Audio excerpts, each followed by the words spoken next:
Rok Lunaček z mano vdaje Radioaktivno. Dober dan.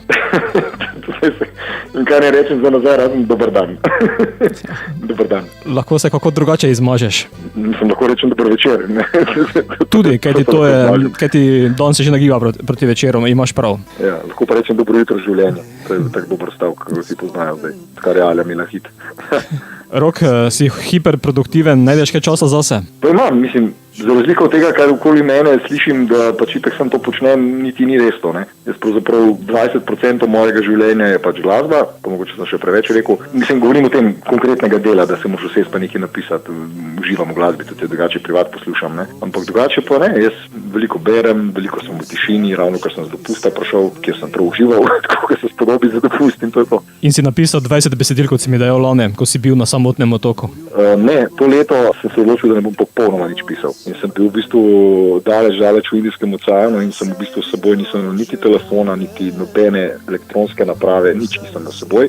Namerno nisem vzel niti papirja, niti pisala, ničesa, tako da sem vedel, da tudi če se bom česa spomnil, oziroma blažem. V bistvu sem dejansko enkrat, ko sem bral knjigo na plaži, je bila tam, mislim, da je bila ena gospa, ki mi je res ena ful dobra ideja prišla, ker sem tudi tekst napisal, kako malo pride. Eno stvar sem napisal, ampak to je bila res tako dobra ideja, da bi se požrl, če si je ne bi zapisal. In sem si jo notro knjigo, ki je bila moja, s svinčnikom sem zabeležil. En stavek, ki je bil čisto dovolj, da sem pol dokončal. Drugače nisem pa nič pisal, dejansko nisem razmišljal, nič muzike poslušal. Tako, prav pisal na morje, knjiga, valovi, to je to. Rok, potem po intervjuju boš mi dal koordinate, da vem, kam se odpraviti vse za teden dni. Brez naprav. Ja, imam ene par dobrih punktov, ki so blizu in daleč, obojeno, kar bo želel. Nova skladba je na radijskih valovih. Kaj vse je videlo že morje?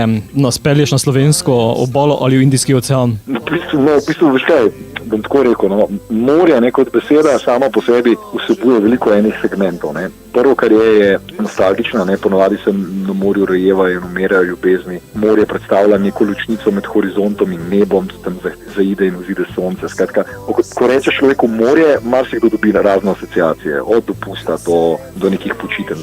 Tako da je to kar močna beseda v resnici. Ne. Tako da tudi tukaj v bistvu morje predstavlja nekaj, kjer se je nekaj razpletlo, če se je razpletlo, no se bodo ljudje potem poslušali skladbo, pa si bodo bolj ustvarili svoje mnenje, da ne bom jaz polagal besede v usta, ne, vsak pač doživi v končni fazi, ko pesem posluša malo drugačne občutke, ne, in se mi zdi, da je tudi to prav. Meni ta pesem veliko pomeni, pa se mi pravzaprav vse te kantavtorske kar veliko pomenijo, ker so dokaj osebne, sej na prvo poslušanje so relativno preproste, se edino prav tako, če pa nekdo se poglobi, so pa to vendarle skladbe, kam med vrsticami se da tudi kaj več prebrati. V zadnjem času v tvojih skladbah pogosto slišimo harmoniko. V bistvu ja, jaz sem se takrat, že kar 2-3 leta nazaj, precej zaljubil v to šansonjersko harmoniko, ki ima res veliko enega pasiona, takrat z Juretom Torijem, no. Seveda nisem živel prepričan, da bi Jure Tori samo še za mene snemal celo življenje, ker je tudi sam strašno zaseden, ampak ja, recimo tle to, kar je recimo zanimivo, ne, snemal harmoniko Blaž Gec, ki drugače igra v komercialni skupini z Vita Feltna, so tudi moji prijatelji, pa delamo skupaj, tudi pišem za njih, ampak so čisto druga muzika, ampak je odličen harmonikaš tudi na tej klavirski in je super odigral. Se tudi pri 20 let nazaj mislim, da je on snemal, no, recimo Ljubezen iz navade je pa Ante Raguš, to je pa en Hrvat, ki je prijatelj najboljši od mojega producenta Blaža Hribarja, tako da nekako zdaj naslednja pesem, ki jo pripravljam, je sicer čisto drugačna, da se boš tudi verjetno zelo smejal, ker zdaj sem kar nekaj pesmi dovolj, ki so bile precej žalostne pa intimne, ne, zdaj prihaja pa ta segment, ko se bodo vsi režali te norci, tako da komi čakam naslednjo pesem. Jeseni na Popevki se mu smejali ali jokali? Ne, ta na Popevki je zelo, težko rečem, temačna, zelo močna pesem in tudi zelo, pravzaprav, naslov nosi ljubezen, pravzaprav pa govoril sem tem, kaj ni ljubezen. No, sej ne smem preveč razlagati, da ne bom prezgodan, ampak potom, kar rečejo braća Hrvati. Bomo takrat poslušali, ampak je zelo, precej bolj temačna, ne, tista je zelo lirična. No. Ampak ta, ki bo uradni singel, ko bo vam prišel potem jeseni, je pa smešen za crkan, ti bogate dol vrgel. Zelo smešen. Čakam, bova pa sedaj v eter poslala Tvoje morje, zato Rok, popeli nas z barčico. No, jaz vas niti ne bi z barčico. Jaz predlagam, da vsak si vzame tiste 3 minute, če seveda vam to čas dopušča, pa se prepustite glasbi, ker ta pesem je lepa, taka odpelja nekam, no, kamorkoli, upam, da nekak lepši kraj, čeprav je rahlo zmečka nostalgično žalostno, ampak predvsem uživite v glasbi.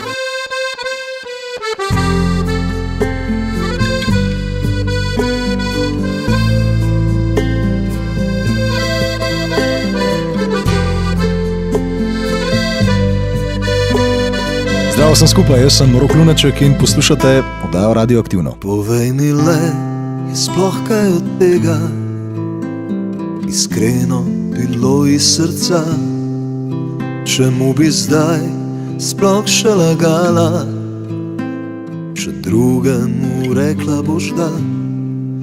Večerna zarja je tiho zrdela, še nej nerodno ob vsem tem.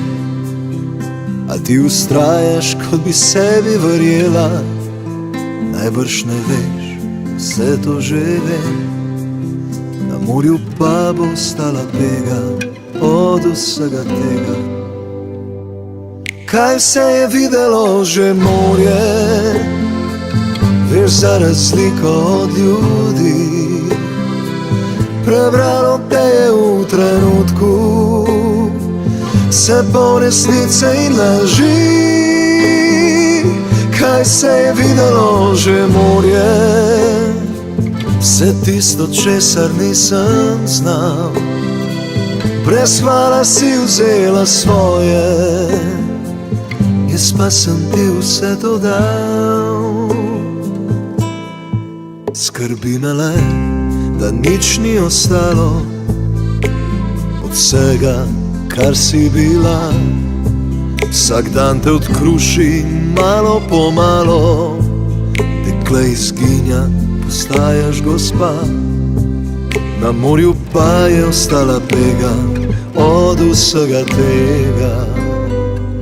Kaj se je videlo že morje, veš, za razliko od ljudi. Prebralo te je v trenutku vse po resnice in laži. Kaj se je videlo že morje, vse tisto, česar nisem znal.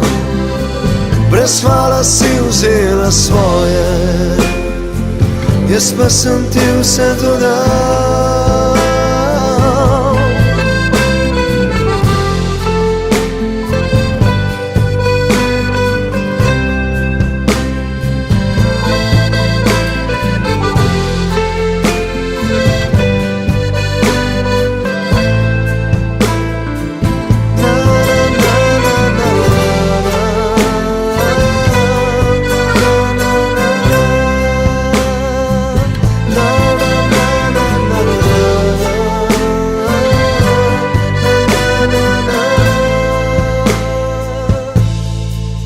Na morju pa je ostala pega od vsega tega.